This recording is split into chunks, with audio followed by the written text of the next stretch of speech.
What's up, guys? It ain't the market. I can tell you that much. Welcome back for another episode here on Let It Grow Investing. I'm Jeff. We're going to cover the madness. We're going to try to get caught up, and I'm going to even be right up front and saying I don't fully know what's going on with U.S., Israel, Iran.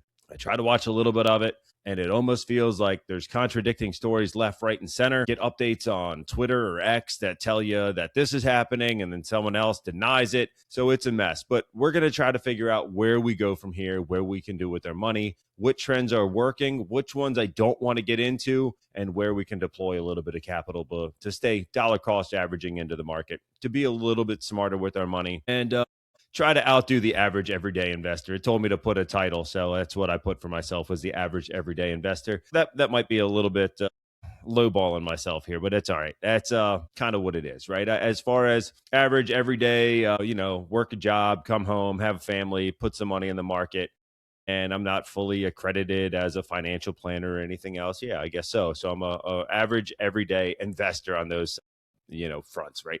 I got a little bit more experience, maybe a little bit more insight than others. I probably stay glued to the market more so than international news, but that's probably where my mind's at most of the time, is what is the financial markets doing? How are we reacting to these stories? Probably because it pertains to me and my money and my family's money, right? So I'm more focused on that rather than something I have no involvement in around the world, right? That's just how it is. So I look at that. I'm sure some people are more into sports or more into, news, politics, whatever.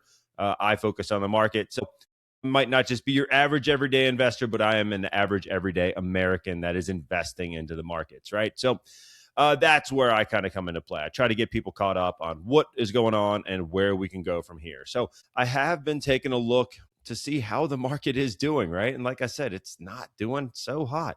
We are trying to figure out where we go from here. I had some different things pulled up. This one was silver. Just something that I was trying to take a peek at what happened. And I'm looking at this chart, right? And this spike up here back in January, yeah, it was cool, right? It was cool if you owned it at 20 and you could get out. But a lot of people that owned it at 20 sold it when it got up to this 112, right? We didn't think that this run was going to be sustainable. So now if you kind of just look at this chart, taking out some of these highs and lows, and just imagine a straight line from October to March, right? I feel a lot more comfortable about the market and where it's at, right? It feels a lot more manageable rather than this just crazy run up that we had. So I'm a lot less fearful about the price of silver right now. We had the run up, we had the big drop, which was still, if you're in at 20 and we're at 84, you feel pretty comfortable, right? But if you got in at 115 and now you're at 84, it's not your best situation, right? So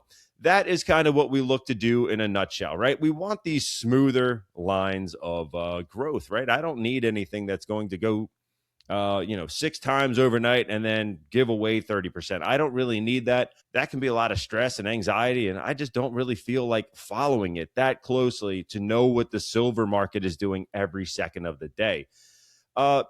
Do some people do that? Oh, yeah, certainly. There's plenty of people that do that on the regular, but it's just not me. I don't have the time for that.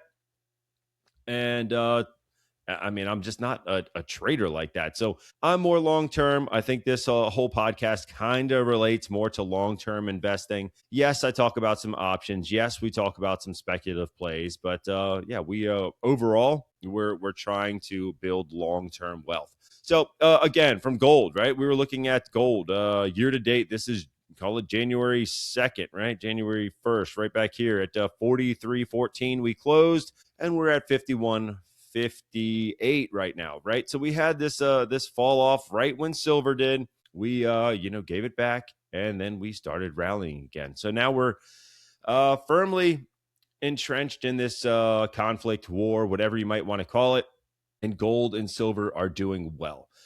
We can't necessarily say the same things for the S&P, right? We're looking at the 500 best stocks in the U.S. markets, right? That is what the S&P 500 is, which is nice when you're looking to buy good quality stocks. Well, the S&P 500 is going to keep those 500 best stocks in one index.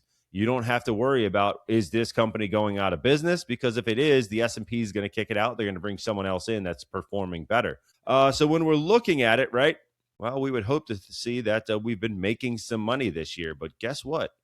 We aren't, right? We started the year at 68.58. We're down to 67.40. A lot of pain, a lot of volatility, a lot of unknowns as far as what the market's going to do. We've had some interest rates come down. We've had fuel prices go up. We're a little bit across the board. We're uncertain about unemployment and jobs and wages and a lot of wage growth and inflation. What is going to happen, right? So the S&P is uncertain. Some of the earnings have been a little bit mixed.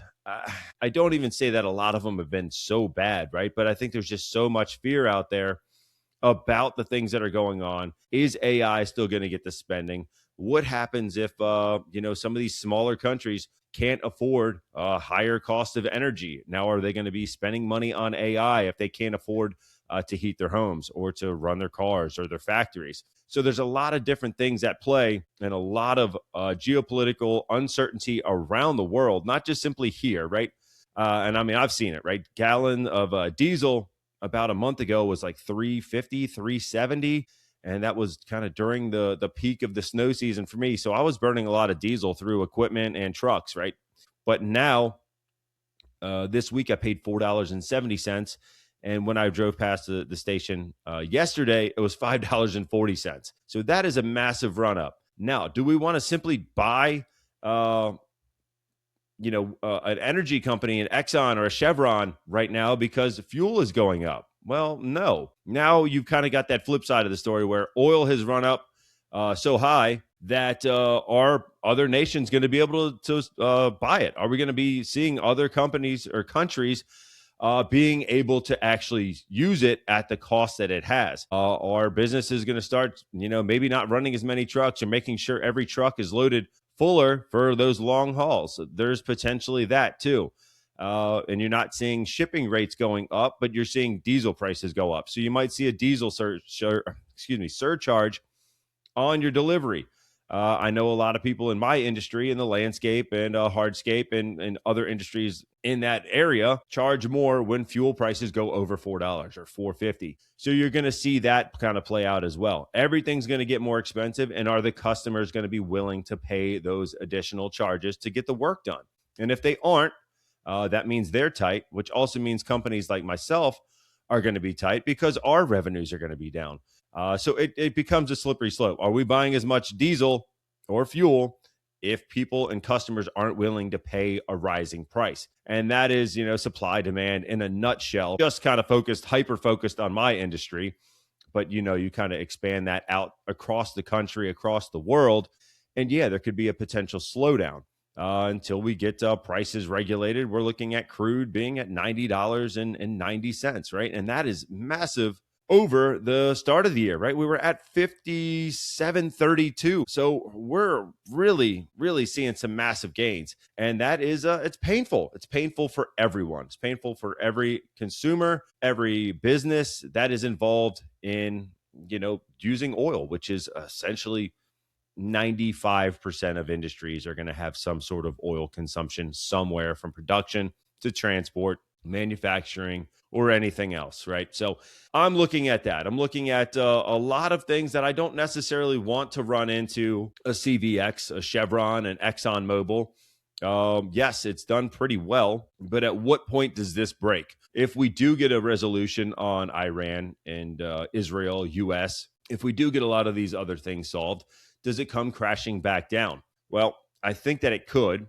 And there's a fine line of how long does this work where people are willing to pay more money for fuel. I know we don't really have a lot of options, but you can simply just decide to do less traveling. That is certainly something that a lot of people can do. We're not taking those road trips. We're not going on that, just run up to the store to get something, and we're going to hold off. So there's also that.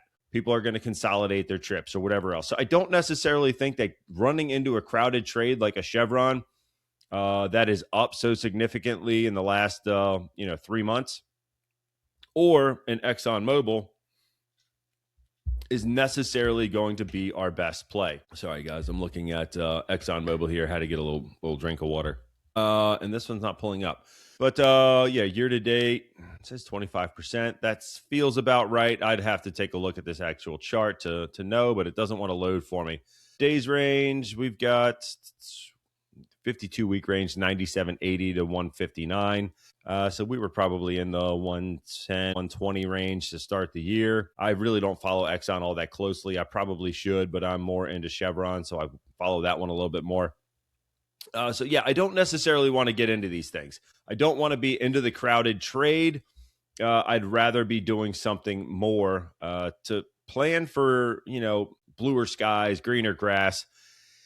And that does take me kind of into the next thing, where I've seen some people wanting to sell out of something like VOO because they're afraid of the little bit of market, turn down that we've had on the S&P over the course of the last month. But I guess we could say from the start of the year, we had this drop off in January, and it did the same thing in February.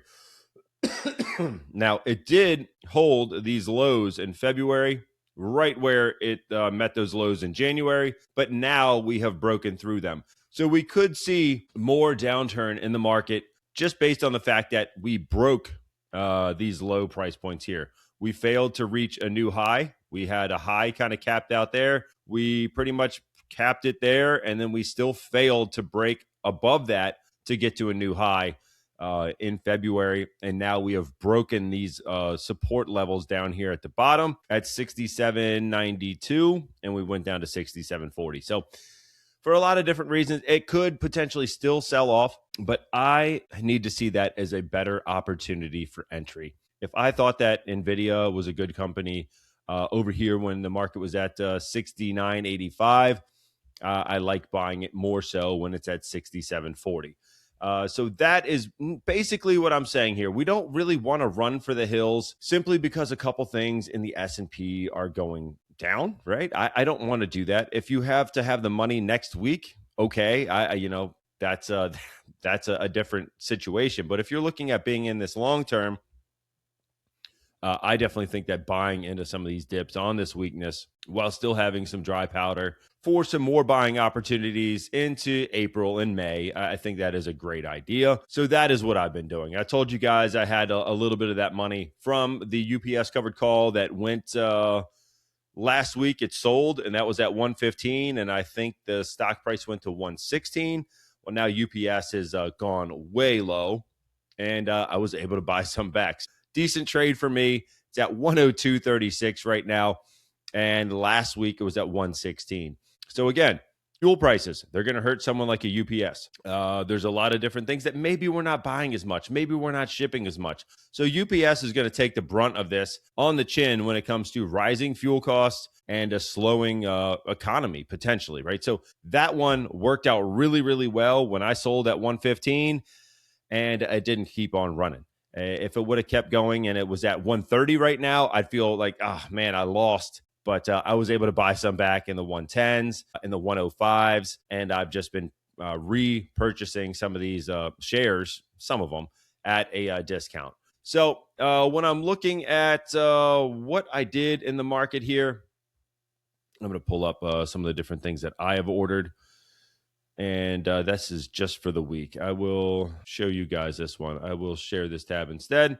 I did buy some more Zscaler. We bought some UPS. I bought some Broadcom, some Nike. This one was going to expire. I did have a covered call here on Nike at 66, and that did not trigger. It closed last week at like 63. And now we're back down under 60. So I still think that is a decent buy. Yes, we could have a slowdown. Yes, that is probably not the best stock to buy for a slowdown. But I do think that long term, it is still undervalued for where it is. More AMD, UPS. I guess my prices on UPS were a little bit off there. I did buy at like 113. And actually, I didn't buy later into the week, so I'll have to do that. I have to get some more purchased. Again, Salesforce, Broadcom, NVIDIA, a lot of the stocks that I was telling you guys I was going to buy, I went ahead and bought those. Some more BITX. I'm really hoping for Bitcoin to start coming back. And this is a 2x leverage play, which is very, very volatile. So if you don't like volatility, if you're worried about the volatility and the S&P 500. Do not get into BITX. Do not get into any leverage play if you don't have the stomach for it or you don't want to pay attention to it. It is not for you. That one is a wild ride, and I like it for the dividends, but the dividends are also variable rate, so they're not paying out as much as they were in 24 and 25. So that is not a safe dividend play, and it's very volatile. So if you're looking for safety or comfort, it ain't that. Get a blanket. Don't get BITX. It'll just rock your world. So we got that. We've got the stocks that I really like, guys. I'm still buying AMD, still buying Zscaler. Zscaler I bought at 145, and I think this week, let's take a quick peek. I think it got up over 160, and I still believe that this stock is undervalued. Yeah, we got up to 164, so I was buying at 145. We're up on it. Do I have a large position? No, but I'm going to continue building it. We do have upside on this thing. If I'm looking at Zscaler, we still have 41% of upside. So me buying in the 140 range was like zero margin of, I didn't see any way that this thing is going to hurt long term. We have upside on the low end. We got crazy upside on the high end, and that average being 41% just feels comfortable. I don't really fear for this one. And I know that a lot of the software stocks were really sold off. We were looking at Salesforce. We were looking at CrowdStrike. CrowdStrike got a little bit ahead of where I wanted to be on it. There's not as much upside. It's at 12% if you're just listening to audio only. You're not on YouTube, which you could do either. It doesn't matter to me. CRM, you got 32% of upside. So there are some plays out here that start to make sense to me. And I think, the U.S.-Israel-Iran conflict is bringing the whole market down. And I think that Salesforce and other software stocks have already been brought down too low to begin with. So now in the face of a market that wants to sell off, these are already sold off too much and they started going back up. So I'd rather be in something like that rather than a crowded trade where everyone's rushing into oil. But then when oil settles back out, you're going to be left holding the bag like maybe you were if you bought silver in the middle of January at 112 or 115, and now it's at 80. And you're questioning, why did I run into that trade too late, right? I should have already been in there, and I wasn't, and I missed it, right? It's okay to miss some gains. It really, really is. Try to set yourself up for the next one. And you don't do that by constantly chasing the stock. If you see that a company like Palantir goes up 400%, could you buy some? Yes. Is it potentially a riskier play? Also, yes. It's very easy for them to start giving it back. Palantir and Exxon are not the same thing. Palantir has been doing okay for the fact that it is tied to military and a lot of AI for the government. So there's still upside here. 22% of upside. I think this thing got down into like the 130s. Let's take a quick year to date and see what this thing's doing. We got down into the 130s. We barely touched 128 looks like the low. But since then, is this year to date? Is February 24th. That looks like it was about the low for Palantir. And this war brought Palantir right back up. So again, another software stock that sold off. And then we had some things go in its favor and it started going back up. So I don't necessarily want to buy Palantir when everyone else is already in it. I want to wait for, something like a software stock crunch to bring this thing down. That's when I want to go ahead and add. So I'm comfortable with this thing going back into some of these lower ranges. If it goes below 128, I'd start to get worried. But if it got to 140 or 135, I think that is a great level to buy and potentially start building a position in something like this. So a lot of different things here. Like I said, there's a lot of different fronts that are kind of coming together, really scaring a lot of people as what to do, where to buy, what should I sell? Should I get out of the S&P? Should I get out of the NASDAQ? I don't know that that's the case. I think a lot of them could be bought right here and held for the long term, right? Is it a screaming buy? No, it hasn't really gone down all that much. From 68.90 to what was it, 67.40 on the S&P. I don't think that is the end all be all of drops. It really isn't. It's not even really noteworthy at this point, but some individual names have gone down that much. So if you feel like you want to get into the market, I wouldn't say run for the hills right now and wait for the market to rebound, because at that point, it's probably too late. Costco, just kind of see what the American consumer is doing.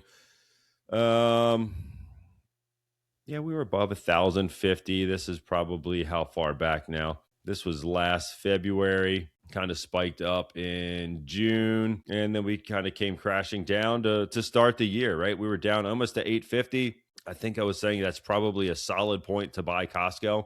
As a couple things were tight. I think year over year store sales hadn't improved as much as they wanted. They were keeping a lot of the costs the same. They were trying to focus on fuel, and a lot of those numbers were keeping the some of the numbers looking good. And then we had that fear about inflation and how much people could afford. And now it looks like, hey, we're back in the running. Now, is Costco a good long term buy? I think it is. I think it's a safe stock to buy long term. It's priced at a premium most of the time. So if you can get this thing with like 20% of upside, like we were seeing at the start of the year, I think that's a good time to enter a trade in Costco. I really do think that's a good long term point where you have this average price target being about 20% higher. That feels comfortable to me. And I don't have as much room for downside when I see this thing come down 150, 200 points. And then it feels like I'm getting a decent entry. So I think a lot of other people saw that as well.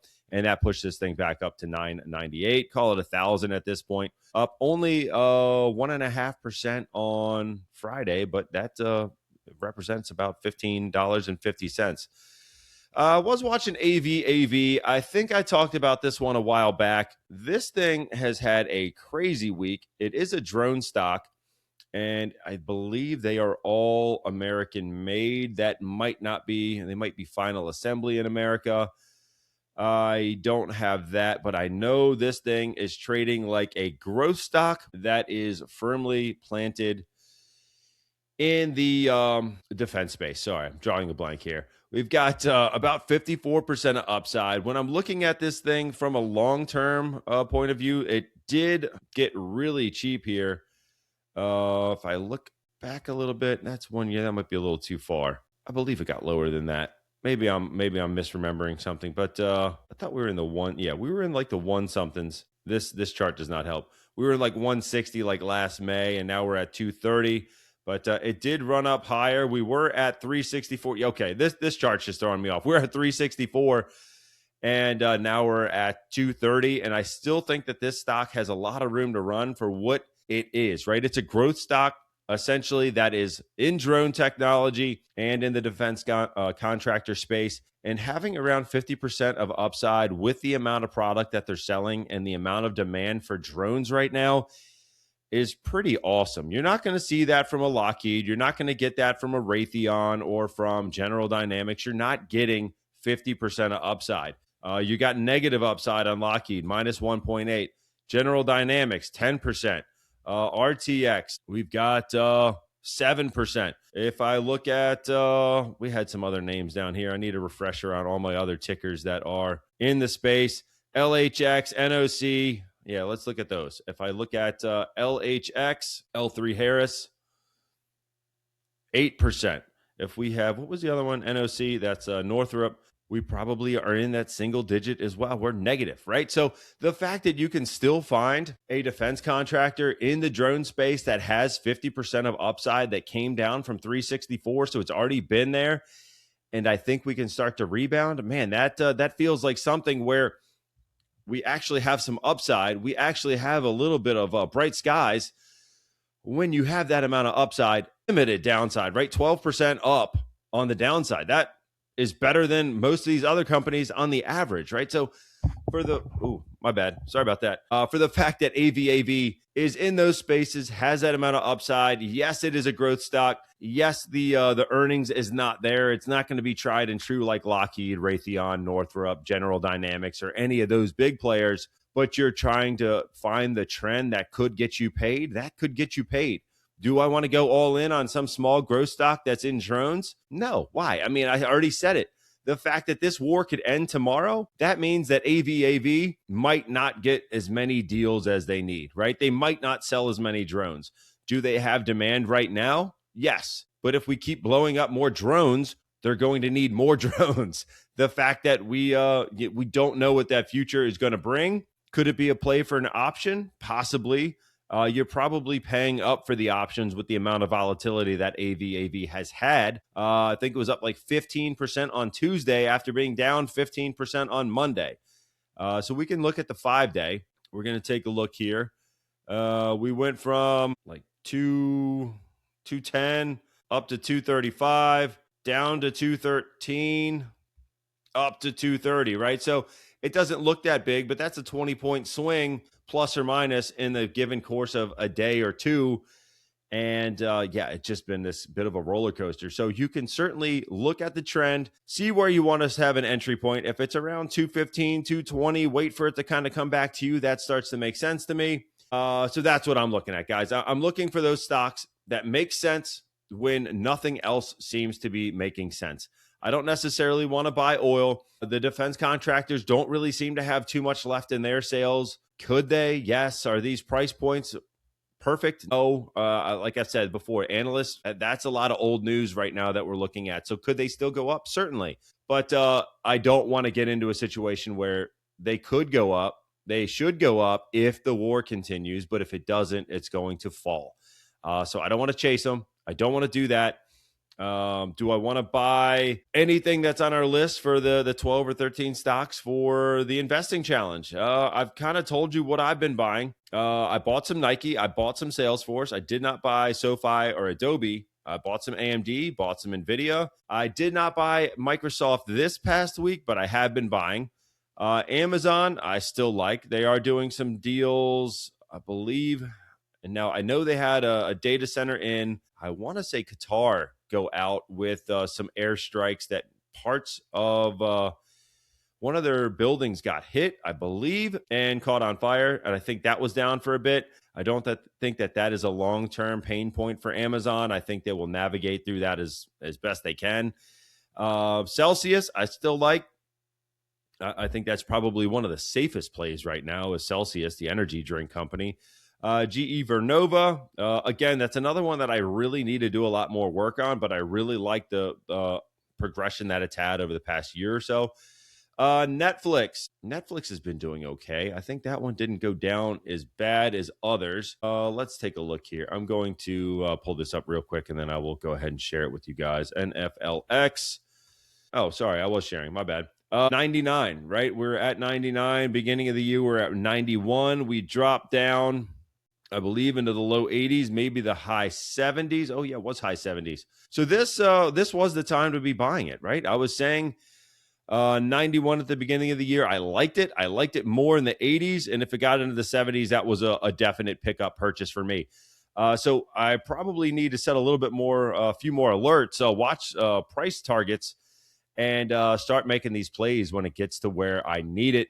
I know I did buy some. I did start a position. But, man, that's a really nice return over the last month. We were looking at February 23rd, hitting that low of around 76.02 and then going right back up, about 2 weeks later to March 6th. Why? Well, I can speculate. As to why. Well, if people aren't going anywhere, if people are seeing the fuel prices that I'm seeing, maybe they're going to sit home and watch more Netflix. We're going to kind of bunker in and Netflix and chill or whatever you want to call it. And we don't have to go too far to do that. Maybe more people are signing up. Maybe the fact that, unemployment is kind of, on the rocks. Maybe we're watching more Netflix if we're unemployed. I'm not too sure. Those could be potential reasons. I feel like the oil play is probably the biggest thing that comes to mind. Well, if we're not traveling, we can stay home and watch a movie. We don't have to go out to the movies to buy, $14 tickets, popcorn,